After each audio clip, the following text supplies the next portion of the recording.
دنیا کے بت قدوں میں پہلا وہ گھر خدا کا، دنیا کے بت قدوں میں پہلا وہ گھر خدا کا، ہم اس کے پاسباں ہیں وہ پاسباں ہمارا۔ نماز اچھی، زکوٰۃ اچھی، روزہ اچھا، حج اچھا،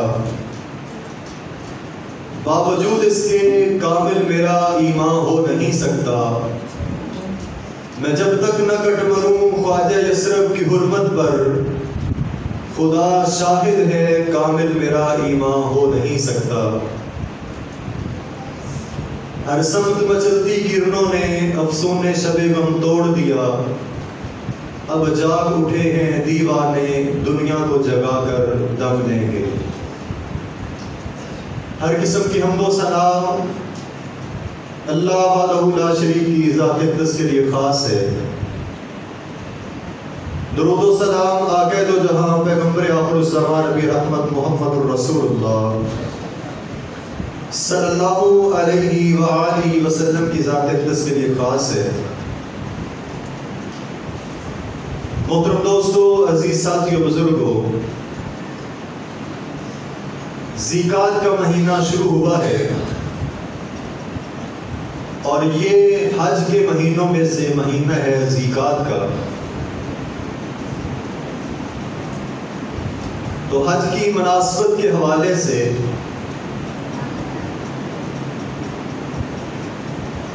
میں کچھ چند گزارشات آپ کے سامنے رکھنا چاہتا ہوں، اور وہ خصوصی طور پر بیت اللہ کی تعمیر و ترقی کے حوالے سے ہے، کیونکہ بیت اللہ ایک محور و مرکز ہے مسلمانوں کی وحدت کا، مسلمانوں کا قبلہ، اور کائنات کے اندر اس دنیا کا پہلا گھر جو اللہ تعالیٰ کے لیے بنایا گیا وہ بیت اللہ ہے۔ تو بیت اللہ کی کچھ ہسٹری، بیت اللہ کی کچھ تاریخ کے حوالے سے آپ کے سامنے چند گزارشات رکھنا چاہتا ہوں۔ دعا ہے اللہ تبارک و تعالیٰ حق اور سچ بیان کرنے کی توفیق عطا فرمائے۔ محترم دوستو، عزیز ساتھیو، بزرگو، دنیا کے اندر اللہ کے لیے بنایا جانے والا پہلا گھر بیت اللہ ہے۔ بعض روایات کے اندر ہے کہ فرشتوں نے اس کو تعمیر کیا، اور کچھ روایات کے اندر ہے کہ سب سے پہلے آدم علیہ السلام نے اس کو بنایا۔ حضرت جبریل امین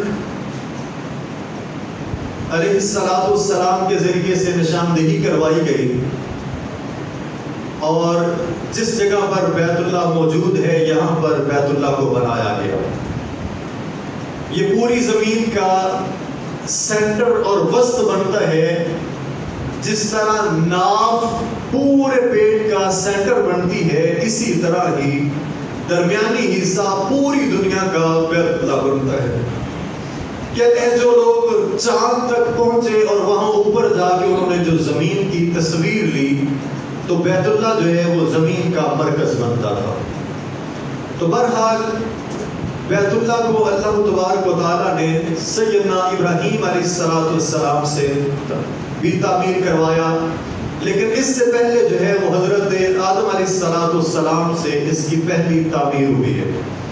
کچھ لوگوں نے حضرت شیس علیہ السلام کے بارے میں بھی لکھا ہے، لیکن صحیح بات یہی ہے کہ جب آدم علیہ السلام اس دنیا کے اندر تشریف لائے تو کس طرح ہو سکتا تھا کہ تمام انسانیت کے باپ اور جنہیں اللہ تبارک و تعالیٰ نے اپنے ہاتھوں سے تخلیق کیا، پوری انسانیت کے والد اور باپ ابراہیم علیہ السلام 4000 سال کا عرصہ ان کے بعد بھی بیت گیا ہو اور مسجد کوئی تعمیر نہ ہوئی ہو۔ یعنی ابراہیم علیہ السلام اور حضرت آدم علیہ السلام کے درمیان 4100 سال کا فاصلہ ہے۔ اب یہ 4000 جو سالوں کا فاصلہ ہے، اب اتنے عرصے کے اندر کیسے ہو سکتا ہے کہ کوئی گھر تعمیر نہ کیا گیا ہو؟ تو یہی بات درست اور صحیح ہے کہ پہلا گھر آدم علیہ السلام نے بنایا، اور وہ بیت اللہ تھا جو اللہ کے لیے بنایا گیا، جس کو قرآن مجید نے بھی فرمایا ہے ان اول بیت وضع للناس للذی ببکۃ مبارکا، کائنات کے اندر بنایا جانے والا پہلا گھر مکہ کی سرزمین کے اندر وہ بیت اللہ ہے۔ تو آدم علیہ السلام نے اس کو بنایا، تو جب طوفان نوح آیا ہے تو نوح علیہ السلام کے طوفان کے وقت جو ہے اس بیت اللہ کی جو عمارت تھی وہ ختم ہو گئی، اور اس کی بنیادیں جو تھی وہ باقی رہی، اور انہی بنیادوں کے اوپر سے پھر ابراہیم علیہ السلام نے بیت اللہ کو تعمیر کیا اور اوپر اٹھایا ہے، جس کو قرآن مجید نے کہا وَإِذْ يَرْفَعُ إِبْرَاهِيمُ الْقَوَاعِدَ مِنَ الْبَيْتِ، قواعد کہتے ہیں بنیاد، اور بنیاد کے اوپر ابراہیم علیہ السلام نے اٹھایا۔ قرآن مجید کا اسلوب بھی یہ بتاتا ہے کہ ابراہیم علیہ السلام نے اس کی نیند ہی نکالی، بنیادیں نہیں کھودی، نئے سرے سے تعمیر کی نہیں کی بنیادیں، بلکہ وَإِذْ يَرْفَعُ إِبْرَاهِيمُ الْقَوَاعِدَ مِنَ الْبَيْتِ، وہ جو پہلے بیت اللہ کی بنیادیں موجود تھیں ان بنیادوں کو ابراہیم علیہ السلام نے اوپر اٹھایا ہے۔ اور ابراہیم علیہ السلام جب اپنی بیوی اور بچے کو چھوڑ کر کے جاتے ہیں، اس وقت تو ابھی ابراہیم علیہ السلام کا بچہ چھوٹا تھا اسماعیل، اور اسماعیل علیہ السلام جب 13 برس کی عمر کو پہنچے ہیں تب جا کے ابراہیم علیہ السلام نے بیت اللہ کو تعمیر کیا ہے۔ لیکن ابراہیم علیہ السلام اس وقت فرما رہے ہیں، قرآن مجید کے اندر ذکر ہے، اے اللہ میں اپنی بیوی کو اور بچے کو انی اسکنت ذریتی بواد غیر ذی زرع عند بیتک المحرم، اللہ میں تیرے حرمت والے گھر کے پاس اپنی بیوی اور بچے کو چھوڑ کر کے جا رہا ہوں، ابھی گھر تو بنا نہیں ہے، تعمیر نہیں ہوا ہے، پھر کہا جا رہا ہے اللہ تیرے گھر کے پاس چھوڑ کر کے جا رہا ہوں۔ بات یہ سمجھ آتی ہے کہ گھر کی بنیادیں وہاں پہلے سے موجود تھیں، اس لیے وہاں حکم اور آرڈر ہوا ابراہیم علیہ السلام کو کہ اپنی بیوی اور بچے کو یہاں پر چھوڑ دو۔ اور پھر جیسے اللہ تعالیٰ کی رضا تھی کہ اسماعیل علیہ السلام کی ایڑیوں سے چشمہ چلا اور بنو جرم آ کر کے وہاں پر آباد ہوئے، اور حضرت حاجرہ علیہ السلام نے ان سے کہا کہ ہم تمہیں پانی دیں گے اور تم پانی کے بدلے ہمیں خوراک مہیا کرو گے، اور یہ سلسلہ پھر آگے چلتا رہا۔ بہرحال کہنے کی اور سمجھانے کی بات یہ ہے کہ بیت اللہ کی پہلی تعمیر جو ہے وہ آدم علیہ السلام نے کی ہے، اور آدم علیہ السلام کے بعد پھر زمانہ گزرتا گیا، وقت گزرتے گئے، طوفان جب نوح آیا ہے تو نوح علیہ السلام کے یہ طوفان آنے کے ساتھ بیت اللہ کی عمارت ختم ہوئی، اور جب یہ بیت اللہ کی عمارت ختم ہوئی تو پھر اس عمارت کو دوبارہ سیدنا ابراہیم علیہ السلام کے ذریعے سے تعمیر کیا گیا۔ بیت اللہ کی بڑی شان و شوکت ہے، بڑی عظمت ہے، بڑے فضائل ہیں اس کے، اور ہمارے لیے تو سب سے اعزاز کی بات یہ ہے کہ ہمارا قبلہ ہے جس جہت ہم منہ کر کے نماز پڑھتے ہیں۔ الگ للہ المشرق والمغرب، مشرق بھی اللہ کا، مغرب بھی اللہ کا، شمال بھی اللہ کا، جنوب بھی اللہ کا، ساری جہتیں اللہ تعالیٰ کی ہیں، لیکن یہ اللہ تبارک و تعالیٰ نے مسلمانوں کی وحدت کے لیے، ایک ڈسپلن اور نظام کے لیے اور عبادت کی خوبصورتی کے لیے ایک جہت متعین کر دی کہ تم نے بیت اللہ کی طرف منہ کر کے نماز پڑھنا ہے، ورنہ اللہ تبارک و تعالیٰ سمتوں کا محتاج نہیں ہے۔ فَإِنَّمَا تَكُونُ فَثَمَّ وَجْهُ اللَّهِ، جہاں کہیں تم جس طرح منہ کر کے بھی نماز پڑھتے ہو، ہر طرف اللہ تبارک و تعالیٰ کی ذات جو ہے وہ موجود ہے، ساری صفتیں اللہ تعالیٰ کی۔ لیکن یہاں جو کہا گیا کہ یہ تم نے ایک صفت پر، ایک امام کے کاشف پر، اس کی تکبیرات پر، اس کے اشاروں پر تم نے نماز پڑھنی، یہ عبادت کا حسن اور خوبصورتی برقرار رکھنے کے لیے۔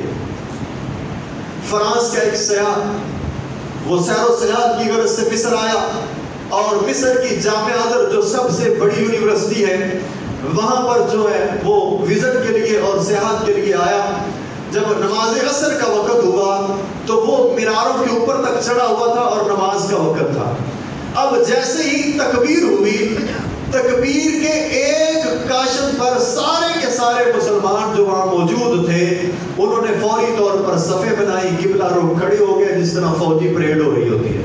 میں سمجھتا ہوں اتنی جلدی فوجیوں کی صفیں اور لائنیں بھی درست نہیں ہوتی جتنی جلدی الحمدللہ مسلمان صفیں درست کرتے ہیں۔ اگر کبھی اس کا منظر دیکھنا ہو تو آپ حج کے موقع پر دیکھیں، لاکھوں کی تعداد میں حاجی موجود ہوتے ہیں، اور جیسے ہی تکبیر اور اقامت کہی جاتی ہے سارے کے سارے جو ہے، حالانکہ نہ ان سب کی ایک زبان ہوتی ہے، نہ ایک رنگ ہوتا ہے، نہ ایک نسل ہوتی ہے، نہ علاقہ ایک ہے، نہ طبیعتیں ایک ہیں، کچھ بھی آپس کے اندر نہیں ملتا، پوری دنیا کے انسان جمع ہیں اور لاکھوں کی تعداد کے اندر جمع ہیں، اور جیسے ہی اقامت کہی جاتی ہے اللہ اکبر کی آواز آتی ہے، سارے کے سارے صفیں درست کر کے کھڑے ہو جائیں۔ تو صف جو ہے یہ درست کرنا عبادت کا حسن ہے۔ آپ بھی اپنی صفوں کو درست کیا کریں، اس کے اندر عبادت کی خوبصورتی ہے، اور اللہ تبارک و تعالیٰ نے اس لیے صفوں کو درست کرنے کا کہا ہے۔ یہ جو کہا جاتا ہے نا صفوں کو ملائیں، اور آپ صفوں کو ملائیں گے، فائدہ یہ ہوگا اللہ تعالیٰ تم پاؤں ملاؤ گے، اللہ تمہارے دلوں کو آپس کے اندر ملا دے گا۔ یہ ایک بڑا فائدہ ہے، ہم عمومی طور پر نہیں سمجھتے۔ بہرحال بیت اللہ جو ہے اس کو ابراہیم علیہ السلام نے تعمیر کیا، اور ابراہیم علیہ السلام کے ساتھ ان کا بیٹا ہے اسماعیل علیہ السلام۔ میں صرف بیت اللہ کی ہسٹری تک رہنا چاہتا ہوں، تاریخ تک رہنا چاہتا ہوں، اپنے آج کے خطبہ جمعہ کے اندر بیت اللہ کی جو ہے وہ تعارف اور اس کی ہسٹری تاریخ آپ کے سامنے رکھنا چاہتا ہوں، کیونکہ ابراہیم علیہ السلام کے واقعے کو اگر شروع کروں تو وہ تو بہت لمبا ہو جائے گا، لیکن یہاں پر ایک حدیث آپ کے سامنے رکھ رہا ہوں۔ ایک صحابی کہتے ہیں میں نے نبی علیہ السلام سے پوچھا، اے اللہ کے نبی، کائنات کے اندر سب سے پہلا گھر کون سا ہے جو اللہ تعالیٰ کا بنایا گیا؟ تو نبی علیہ السلام نے فرمایا وہ بیت اللہ ہے۔ میں نے پوچھا نبی علیہ السلام سے ثم ای، پھر اس کے بعد کون سا ہے؟ تو آقا علیہ السلام نے فرمایا اس کے بعد جو بنایا گیا ہے وہ بیت المقدس ہے، فلسطین کے اندر، جس کو قبلہ اول بھی کہا جاتا ہے، جو آج کل یہودیوں کے شکنجے اور سازشوں کے اندر ہے۔ دعا کریں اللہ تبارک و تعالیٰ ہمیں کوئی صلاح الدین ایوبی جیسا لیڈر حکمران عطا فرما دے، اور وہاں کے مظلوم مسلمان اور قبلہ اول جو ہے وہ آزاد ہو جائے۔ کہہ دے آمین۔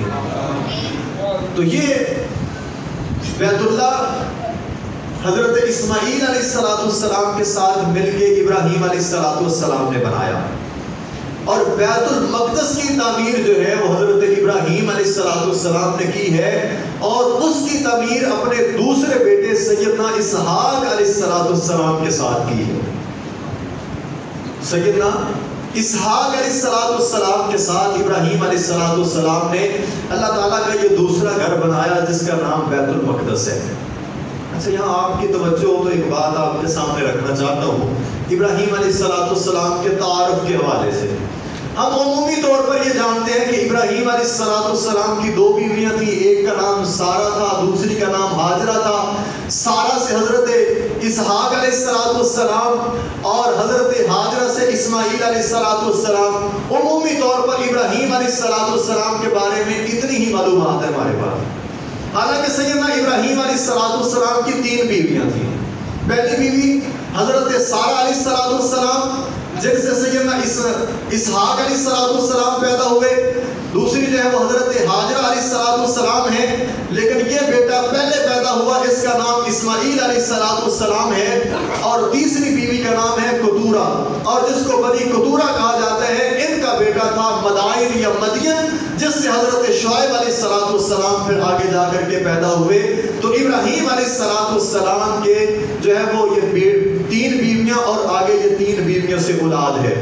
حضرت اسحاق علیہ السلام کا بیٹا ہے یعقوب، اور یعقوب کے بیٹے ہیں 12 حضرت یوسف علیہ السلام سمیت، جن کو بنی اسرائیل کہا جاتا ہے۔ اور حضرت اسماعیل علیہ السلام کی لڑی میں سے اللہ تبارک و تعالیٰ نے ایک ہی نبی پیدا کیا ہے اور اس کو سید الانبیاء بنایا ہے، وہ ہے جناب محمد مصطفیٰ صلی اللہ علیہ وسلم۔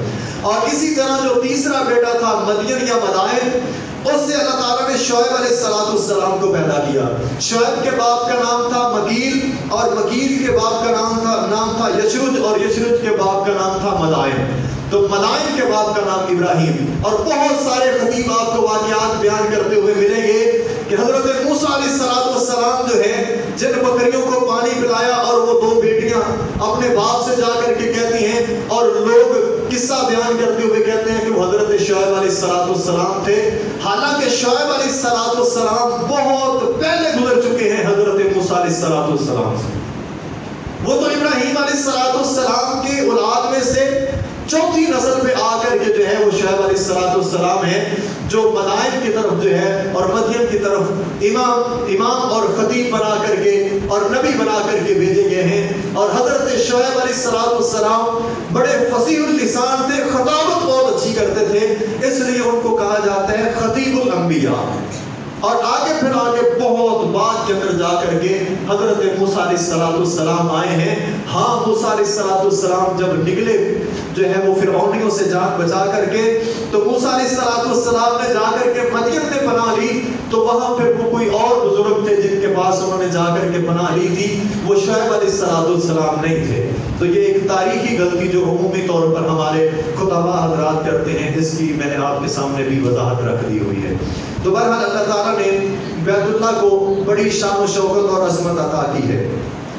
فرمایا ابراہیم علیہ السلام یہ گھر تعمیر کرتے ہیں اور اللہ تعالیٰ سے دعا کرتے ہیں فَجَعَلْ أَفْئِدَةً مِّنَ النَّاسِ تَهْوِي إِلَيْهِمْ وَارْزُقْهُم مِّنَ الثَّمَرَاتِ لَعَلَّهُمْ يَشْكُرُونَ. اے اللہ لوگوں کے دلوں کو بیت اللہ کے ساتھ چمٹا دے, پھیر دے, دلوں کی محبت بیت اللہ کے ساتھ کر دے. اللہ ان کو پھلوں کا رزق عطا کر دے اور تاکہ تیرا یہ شکر ادا کرے. اور ابراہیم علیہ السلام کی دعا کا نتیجہ ہے کہ بندہ جتنی دفعہ بھی بیت اللہ کی زیارت کر لے, جتنی دفعہ بھی بیت اللہ کی زیارت کر لے, اس کی نظریں پھر بھی تسی رہتی ہیں اور وہ پیاسا رہتا ہے بیت اللہ کے دیدار کے لیے. جو ہر دفعہ حج کے لیے جائے نا, اس کا بیچ میں سال میں عمرہ کرنے کو بھی جی چاہتا ہے. جو عمرہ کرائے اس کا حج کرنے کو جی کرتا ہے, اور جو ایک حج کرائے اس کا دوسرا حج کرنے کو جی کرتا ہے.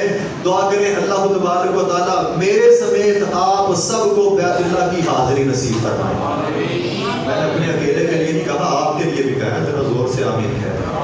اللہ تعالیٰ آپ سب کو اور مجھے بیت اللہ کی زیارت نصیب فرمائے. فرمائے ابراہیم علیہ السلام یہ دعا کرتے ہیں. اللہ تعالیٰ فرماتے ہیں جعل اللہ الکعبۃ البیت الحرام قیاما للناس, ہم نے بیت اللہ کو لوگوں کی قیام کے لیے جگہ بنایا ہے, قرار کے لیے جگہ بنایا ہے.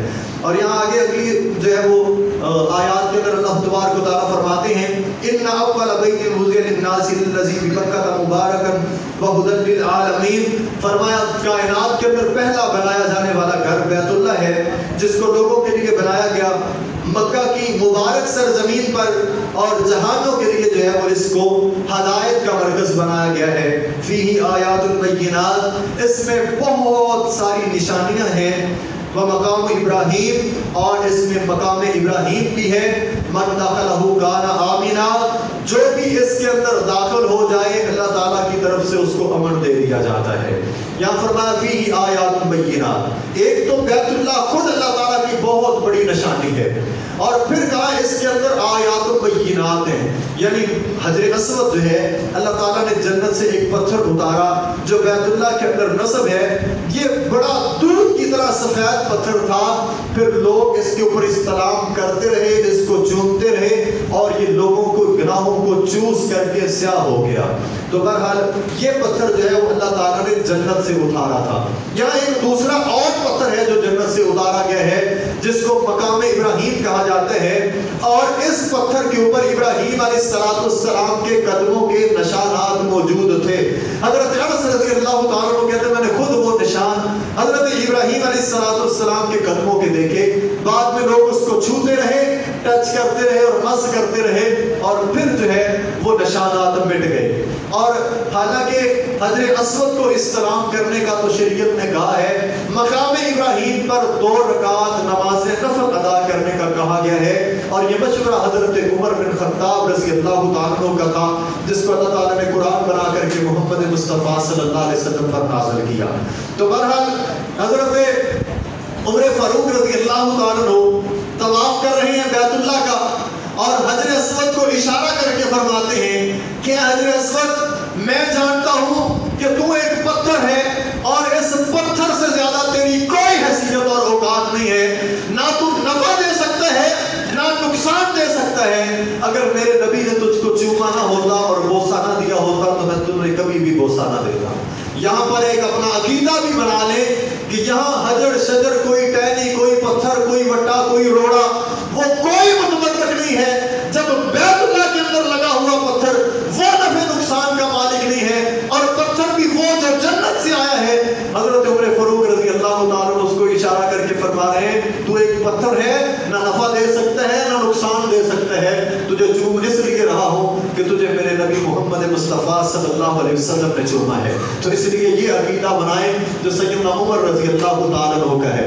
تو بہرحال ابراہیم علیہ السلام نے اس بیت اللہ کو تعمیر کیا دوسری مرتبہ۔ پھر یہ نشیبی علاقہ تھا، یہاں سے اکثر جو ہے وہ جب بھی سیلاب آتا تو سیلابی ریلیں جو ہے وہ بیت اللہ کی سرزمین سے گزرا کرتے تھے، کیونکہ یہ تھوڑی نچلی جگہ پر تھا، سیروں کی پہاڑیاں اوپر تھیں، تو سیلابی ریلیں اکثر یہاں سے گزرتے۔ تو ابراہیم علیہ السلام کی تعمیر جو تھی وہ بھی آہستہ آہستہ وقت کے ساتھ ختم ہو گئی۔ پھر اس کو بنو جرہم قبیلے نے، جو حضرت اسماعیل علیہ السلام کے ساتھ آباد ہوا تھا مکے کی سرزمین پر، اس نے دوبارہ تعمیر کیا، اور اس کے بعد پھر حوادث سے زمانہ گزرتے گئے۔ ابراہیم اور نبی علیہ السلام کے درمیان جو ہے وہ ایک لمبا فاصلہ تھا۔ تو پھر نبی علیہ السلام جب بچپن میں تھے تو نبی علیہ السلام کی نوخیز عمر اور چڑھتی جوانی میں قریش مکہ نے دوبارہ بیت اللہ کو تعمیر کیا، اور یہاں جب دوبارہ تعمیر کیا تو ان قریشیوں کے پاس مال کم تھا، وسائل کم تھے، حلال مال کم تھا، طیب اور پاکیزہ مال کم تھا، حرام کمائیاں بہت تھی، بڑے بڑے لینڈ لارڈ تھے، بڑے بڑے سیٹ تھے، ہمارے بہت سارے چودھریوں کی طرح وہ بھی بڑے بڑے چودھری تھے، لیکن پھر بھی ان کے پاس مال حلال کم تھا، اس لیے بیت اللہ کی بلڈنگ اتنی تعمیر نہ کر سکے جن بنیادوں پر ابراہیم علیہ السلام نے بنایا تھا۔ اس لیے وہ جتنا بنا سکے انہوں نے بنایا، باقی کچھ جگہ خالی چھوڑ دی اور وہاں ایک چھوٹا سا نشان دے دیا جس کو حدیم کہا جاتا ہے۔ وہ جگہ بھی بیت اللہ کے اندر شامل ہے، لیکن قریشیوں کے پاس مال پورا نہ ہونے کی وجہ سے حلال، طیب اور پاکیزہ، کیونکہ انہوں نے کہا تھا کہ ہم اس پر جتنا مال لگائیں گے بیت اللہ کی تعمیر و ترقی کے لیے وہ سارے کا سارا حلال اور پاکیزہ مال لگائیں گے، تو اس لیے جتنا وہ بنا سکے انہوں نے بنایا، باقی خالی جگہ چھوڑ دی۔ اب وہ حدیم کی جگہ بیت اللہ کے اندر شامل ہے۔ اگر کسی کو بیت اللہ کے اندر داخل ہونے کی سعادت نہیں نصیب ہوتی، وہ حدیم کے مقام پر جو ہے وہ نماز پڑھ لے تو گویا اس طرح ہوگا جس طرح اس نے بیت اللہ کے اندر نماز پڑھی ہے۔ نبی علیہ السلام حضرت عائشہ صدیقہ طاہرہ مطہرہ رضی اللہ تعالیٰ عنہ سے فرماتے ہیں کہ اے عائشہ، تیری قوم ابھی نئی نئی مسلمان ہوئی ہے، اگر یہ نئے نئے مسلمان نہ ہوتے تو میں بیت اللہ کو اسی طرز پر تعمیر کرتا جس طرز پر حضرت ابراہیم علیہ السلام نے تعمیر کیا تھا، یعنی حدیم کی جگہ کو بھی ساتھ ملاتا، اور یہ جو قریشیوں نے اونچا کر کے ایک ہی دروازہ رکھ دیا ہوا ہے، میں وہ دو دروازے رکھتا، لوگ ایک دروازے سے داخل ہوتے اور دوسرے سے نکل جاتے۔ یہ قریشی جو ہے وہ جتنے متولی حضرات ہوتے ہیں یہ عموماً اپنے ہاتھ کچھ نہ کچھ ایسی چیزیں رکھتے ہیں کہ یہ وہ پہنچی سرکار جو ہے وہ محسوس ہو، یہ وہ خاص لوگ کائنات کے اندر معلوم ہو۔ تو یہ قریشیوں نے بھی ایسا ہی کیا تھا کہ بیت اللہ کا دروازہ اونچائی پر لگا دیا تاکہ عام لوگ چڑھ نہ سکیں، اور پھر ایک ہی دروازہ کر کے اس کو تالا لگا دیا کہ جب اپنا جی چاہے یا جس کو ہم داخل کرنا چاہیں وہ داخل ہو، باقی کوئی داخل نہ ہو۔ تو اس لیے انہوں نے ایک دروازہ کر دیا ہوا تھا۔ تو پھر سیدنا عبداللہ بن زبیر رضی اللہ تعالیٰ عنہ کی جب خلافت کا زمانہ آیا، ان کی خلافت کا 6 سال کا زمانہ ہے، انہوں نے اپنی خلافت کے زمانے کے اندر بیت اللہ کو اسی طرز پر تعمیر کر دیا جس کی خواہش نبی علیہ السلام نے کی تھی اور جس تعمیر کو ابراہیم علیہ السلام نے کیا تھا، یعنی 2 دروازے حدیم کی جگہ بیت اللہ کے اندر شامل کر دی۔ اور اس کے بعد پھر جب حجاج بن یوسف نے عبداللہ بن زبیر رضی اللہ تعالیٰ عنہ کو شہید کیا اور مکے پر دوبارہ قابض ہو گیا، تو حجاج بن یوسف نے پھر بیت اللہ کو گرا کر کے اسی طرز پر تعمیر کر دیا جس طرز پر قریشیوں نے بنایا تھا۔ بہرحال اسی طرح وقت گزرتا گیا۔ قصہ مختصر میں بات جلدی نپٹانا چاہ رہا ہوں کہ خلیفہ ہارون الرشید جب خلیفہ بنا تو اس کا دل چاہا کہ میں پھر اس کو نبی علیہ السلام کی خواہش کے مطابق اور ابراہیم علیہ السلام کی بنیادوں پر بنا دوں. جب اس کی یہ خواہش اور ارادہ ہوا تو اس نے اللہ اس کا بھلا کرے مسئلہ پوچھ لیا امام مالک رحمۃ اللہ علیہ سے، جنہیں امام دار الہجرہ کہا جاتا ہے، جو نبی علیہ السلام کی مسجد اور ممبر کے امام ہیں. اللہ بھلا کرے ان لوگوں کا جو مسئلے پوچھ لیتے ہیں، ورنہ جو ہے وہ جو نہیں پوچھتے وہ پھر اپنی مرضی اور منمانیاں کرتے ہیں، جس طرح جو ہے وہ حجاج بن یوسف نے کیا. بہرحال یہاں انہوں نے جب مسئلہ پوچھا امام مالک رحمۃ اللہ علیہ سے کہ کیا میں بیت اللہ کی عمارت کو گرا کر کے پھر اس کی عمارت کو اسی طرز پر تعمیر کر دوں جس کی نبی علیہ السلام نے خواہش کی تھی اور حضرت ابراہیم علیہ السلام کی جو بنیادیں تھیں. تو حضرت امام مالک رحمۃ اللہ علیہ نے فرمایا کہ بیت اللہ بادشاہوں کے کھیلنے کی جگہ نہیں ہے کہ جو آئے گراتا جائے اپنی مرضی سے بناتا جائے. یہ جس طرح ہے اس کو اسی طرح رہنے دو. تو امام مالک رحمۃ اللہ علیہ کے فتوے پر آج تک عمل ہو رہا ہے اور بیت اللہ کی عمارت، وہی عمارت جو حجاج بن یوسف نے بنائی تھی، آج تک وہی عمارت آ رہی ہے. ہاں اس کی تزئین و آرائش اور مرمت جو ہے وہ ہوتی رہتی ہے، لیکن بلڈنگ وہی 1400 سال پرانی جو ہے وہ اب تک چلی آ رہی ہے. تو یہ بیت اللہ کی کچھ ہسٹری تھی جو آپ کے سامنے میں نے رکھی.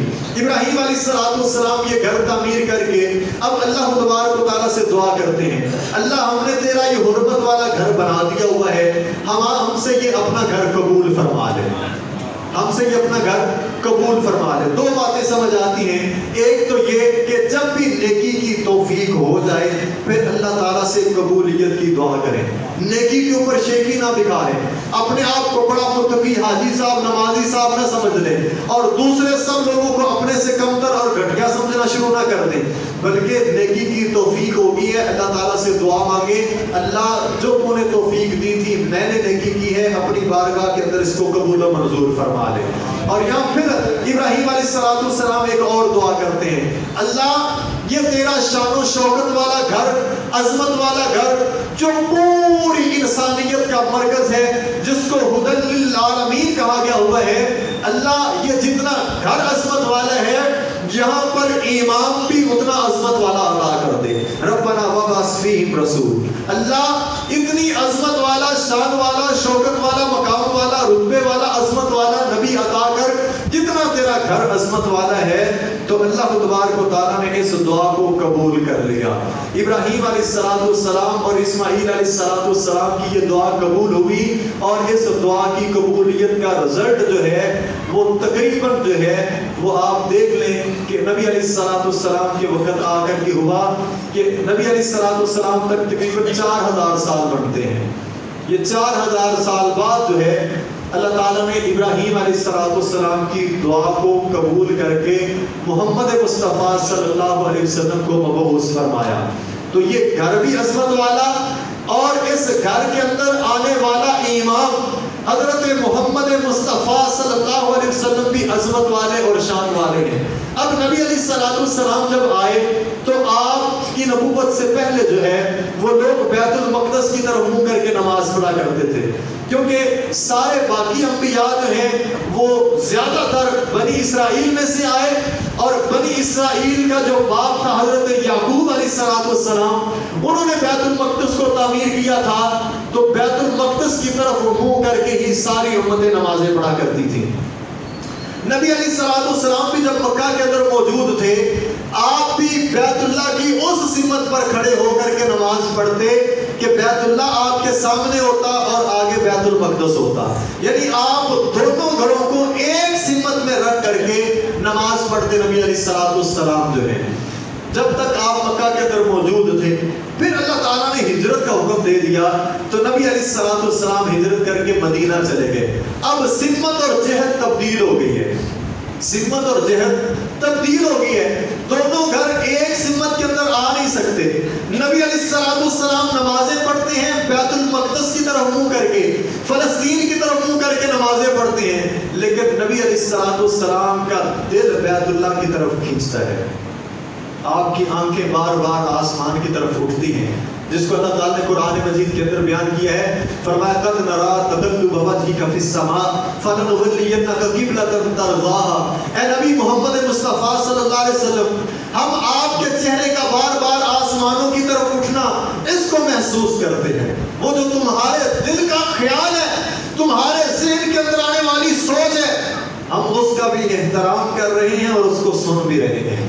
آپ کے دل کے اندر آنے والا خیال وہ ہمارے ہاں اتنا مقبول و منظور ہے کہ آپ کے دل میں خیال آیا ہے، ہم نے قبلہ تبدیل کر دیا ہوا ہے. اور یہ نبی علیہ السلام کی شان اور مقام ہے کہ آپ کے دل میں خیال آئے اللہ قبلہ تبدیل کر دے اور وہ قرآن بنا کر کے اس امت محمد صلی اللہ علیہ وسلم پر نازل کر دے. قد نرا تقلب وجهك في السماء فلنولينك قبلة ترضاها. یہ نبی علیہ السلام کی شان اور مقام ہے کہ اللہ تعالیٰ نے عظمت والا گھر ابراہیم علیہ السلام سے بنوایا تو ابراہیم علیہ السلام کی لڑی میں سے خطیب اور امام بھی اس گھر کے لیے اتنا عظمت والا عطا کر دیا. کیونکہ یہ اللہ تعالیٰ کے جو گھر ہے نا، یہ مساجد، یہ ٹائل پتھر اور جو ہے وہ سنگ مرمر کے ساتھ آباد نہیں ہوتے، یہ عالم با عمل لوگوں کے ساتھ آباد ہوتے ہیں. صاحب علم، صاحب شعور اور صاحب فہم و فراست والے اماموں کے ساتھ آباد ہوتے ہیں. تو اللہ تعالیٰ سے انہوں نے یہ نبی علیہ السلام کی امامت کی ڈیمانڈ کی تو اللہ تعالیٰ نے گھر بھی عظمت والا دیا اور اس گھر کا امام بھی عظمت والا عطا کر دیا. اب اس امام کے دل کے اندر خیال آیا، اللہ تبارک و تعالیٰ نے بیت اللہ کو قبلہ جو ہے وہ تبدیل کر دیا. نبی علیہ السلام پھر باقی نمازیں جو ہے وہ بیت اللہ کی طرف منہ کر کے ساری زندگی پڑھتے رہے اور تمام امت کے لیے قیامت تک کے لیے یہ حکم ہو گیا کہ سارے کے سارے بیت اللہ کی طرف منہ کر کے نماز پڑھیں گے. یہ مقام والا، یہ شان والا، عظمت والا، رفت والا، بلندیوں والا، دو جہانوں کا تاجدار، دو جہانوں کا سردار، رحمت للعالمین، شفیع المذنبین، ساقی کوثر، رحمت للعالمین، شافی معاشر، امام الانبیاء، خطیب الانبیاء، آمنہ کے لال، شیما کے ویر، یہ مکہ کے در یتیم حضرت محمد صلی اللہ علیہ وسلم کا شان اور مقام ہے. اب ان کے